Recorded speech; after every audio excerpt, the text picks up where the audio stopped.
Welcome to Module 17 of our Intermediate Financial Accounting class. This module, earnings per share. Just one number is the answer to a lot of our questions this chapter. Not a ton of journal entries. In fact, no journal entries at all. We are just calculating this very important number.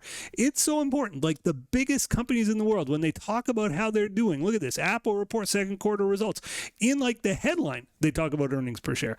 In the first paragraph, they'll talk about earnings per share. The most important companies in the world, when they report their earnings, they highlight the earnings per share. And why do they highlight the earnings per share?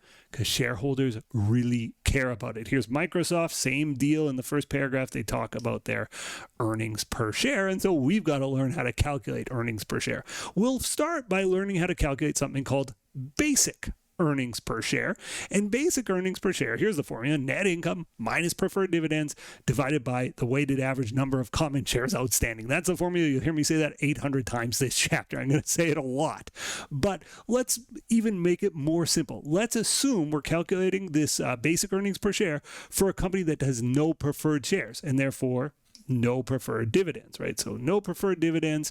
And let's further assume they don't issue any common shares. So the common shares is just the same number all year. So the average common shares is just one number. So our company made $1 million in profit. And let's say we had 200 common shares. So divide by 200 shares. And so again, no preferred dividends, so minus 0, and no shares were issued or bought back during the year. So it's just these 200 shares. Well, let's do some math.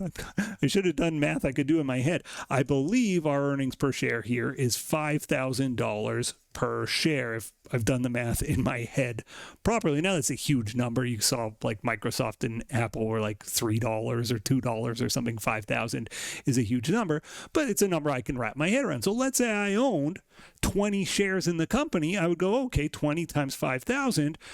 My shares in the company have earned $100,000 for me. So you, as an owner of the company, you own the profits of the company. And what this is saying is your share of the profits is $5,000 per share that you own.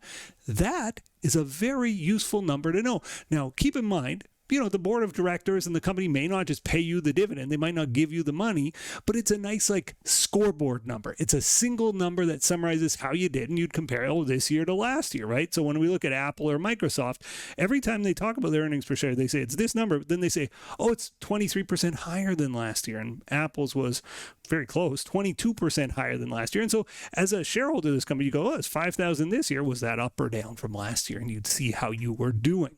So this chapter, we'll start with that very basic earnings per share calculation, and we'll just layer on complications. So what are the complications? Well, one, what if we do have preferred shares? Here we said we didn't have any preferred shares. Well, what if we do?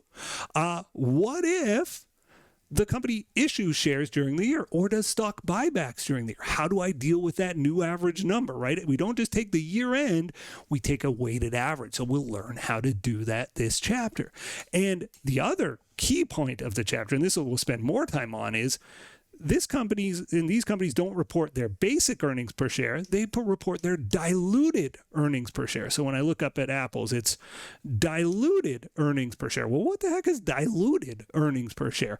And diluted earnings per share is, for example, if I have a bunch of employees that have stock options that are going to turn into common shares, but they haven't exercised their options yet, well, what would my earnings per share be when those people finally decide to exercise their options? And of course, it'll be lower because there's more shares, right?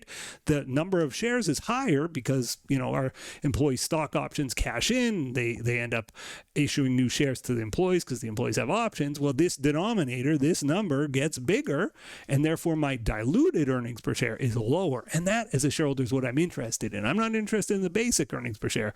I want to know, well, what happens if all the stock options come in? What happens if the convertible bonds convert into shares?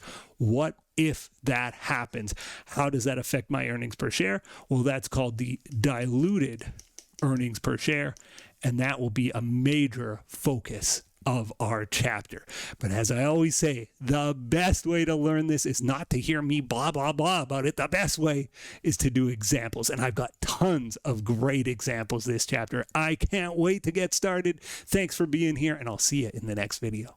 The next video in our series is right up here. And if you want a supercut of all of the videos in this series, that's the one down below.